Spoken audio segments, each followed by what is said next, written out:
Bapak, Ibu, saudara-saudari, adik-adik kaum muda yang terkasih, Shalom, berkah dalam.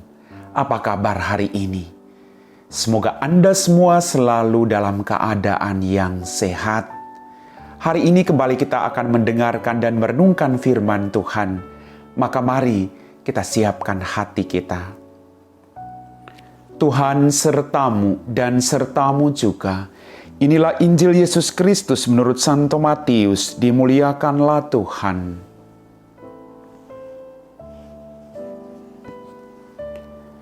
Sekali peristiwa, sampailah berita tentang Yesus kepada Herodes, raja wilayah. Maka ia berkata kepada pegawai-pegawainya, "Inilah Yohanes Pembaptis. Ia sudah bangkit dari antara orang mati, dan itulah sebabnya kuasa-kuasa itu bekerja di dalamnya."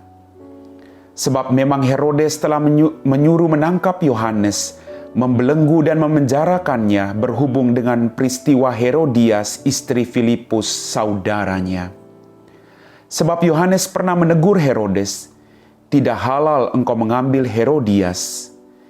Herodes ingin membunuhnya, tetapi ia takut kepada orang banyak yang memandang Yohanes sebagai nabi.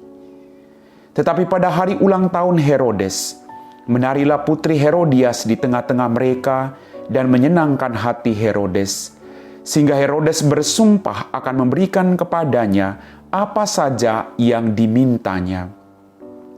Maka setelah dihasut oleh ibunya, putri itu berkata, "Berikanlah kepadaku di sini kepala Yohanes Pembaptis di sebuah talam." Lalu sedihlah hati raja. Tetapi karena sumpahnya dan karena tamu-tamunya, diperintahkannya juga untuk memberikannya.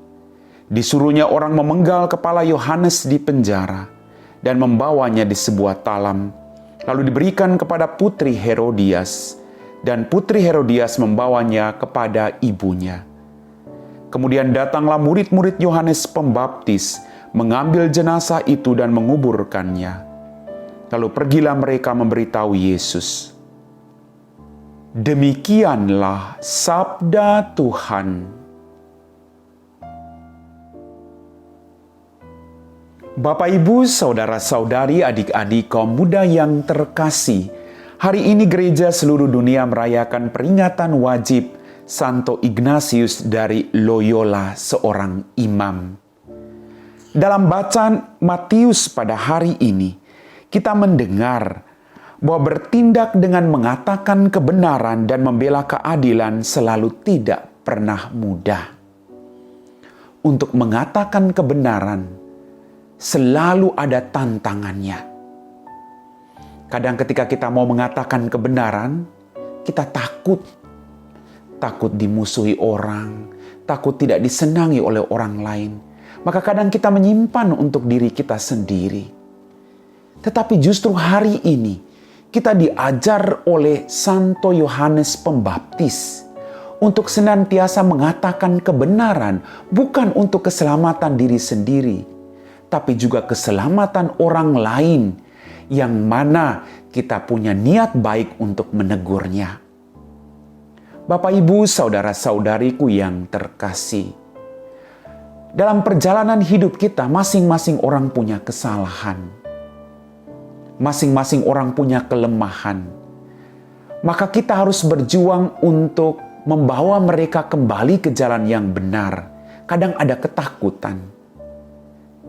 Tapi justru disinilah tantangannya. Bagaimana kita berjuang untuk menyampaikan itu yang paling sulit. Itu juga yang saya alami dalam kehidupan saya. Kita berjuang untuk mengatakan kebenaran, sekalipun kita berhadapan dengan situasi-situasi yang akhirnya membuat kita menjadi tidak tenang dalam kehidupan kita. Banyak sekali orang yang mengatakan kebenaran di berbagai tempat, lalu mereka dimusuhi. Bahkan ada yang dibunuh, seperti yang dialami oleh Yohanes Pembaptis.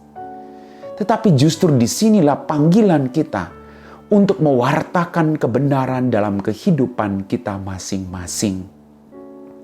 Bapak, Ibu, saudara-saudari, adik-adik kaum muda yang terkasih, Sekali lagi, ada harga yang harus kita korbankan untuk mampu mewujudkan keadilan dan kebenaran.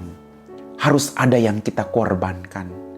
Korban perasaan, korban pikiran.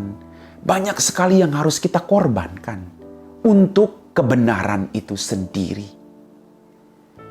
Begitu juga yang dialami oleh Yohanes Pembaptis dalam bacaan Injil pada hari ini. Hatinya yang tulus, tegas dalam prinsip, dan penuh integritas di sepanjang hidupnya menegur Herodes yang mengambil Herodias, istri saudaranya, untuk menjadi istrinya.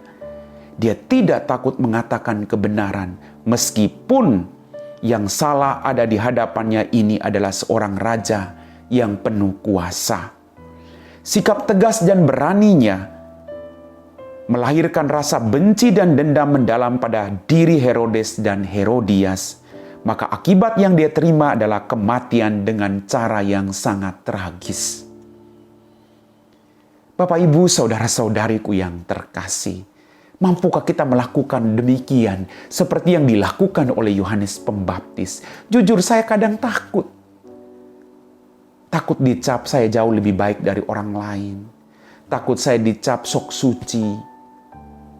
Tapi justru hari ini, dengan teguran mungkin kita membawa orang lain kepada keselamatan.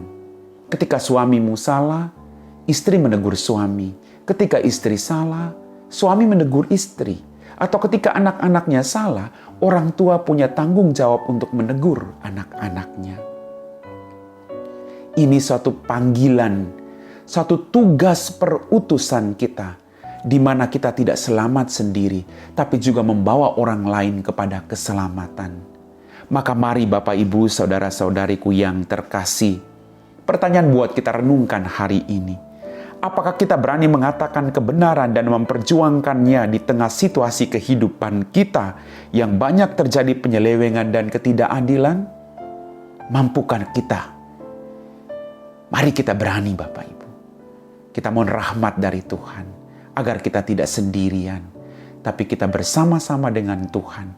Sekalipun kebenaran yang kita ungkapkan kadang membawa hal-hal yang tidak baik bagi diri kita. Seperti yang dialami oleh Yohanes Pembaptis. Kebenaran yang dia ungkapkan akhirnya membawa dia pada kematian yang sangat mengerikan. Mari kita berjuang untuk tetap setia pada kebenaran itu sendiri. Amin.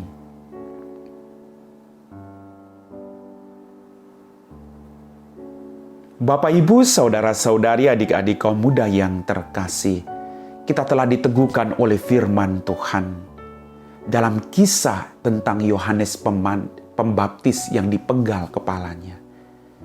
Kebenaran tetap merupakan kebenaran. Pertanyaannya, apakah kita berani untuk mengungkapkan kebenaran itu? Kadang ada rasa takut. Tapi justru kebenaran harus ditegakkan dalam kehidupan kita masing-masing. Sekali lagi yang saya mau katakan, kebenaran yang kita tegakkan bukan untuk keselamatan kita, tapi juga keselamatan orang lain. Karena tugas dan panggilan kita adalah membawa semakin banyak orang kepada keselamatan. Mari kita siapkan hati kita untuk berdoa. Dalam nama Bapa dan Putra dan Roh Kudus, amin. Ya Tuhan Allah Bapa kami dalam kerajaan surga, terima kasih atas berkat demi berkat, rahmat yang masih Engkau limpahkan dalam kehidupan kami semua. Ampuni dosa-dosa kami. Berikanlah kami kekuatan. Dampingilah kami dengan kuasa Roh Kudus-Mu sendiri, agar dalam kehidupan kami mampu mewartakan kebenaran, sekalipun tantangan selalu ada dalam kehidupan kami. Bapa, berkatilah orang-orang yang saat ini mengalami ketidakadilan karena mewartakan kebenaran-Mu. Mereka-mereka yang tertindas, mereka-mereka yang difitnah karena kebenaran. Semoga mereka diteguhkan imannya. Semoga mereka diyakinkan bahwa Engkau Allah yang selalu bersama-sama dengan mereka dalam situasi apapun. Berkatilah kami semua dengan rahmat kesehatan hari ini.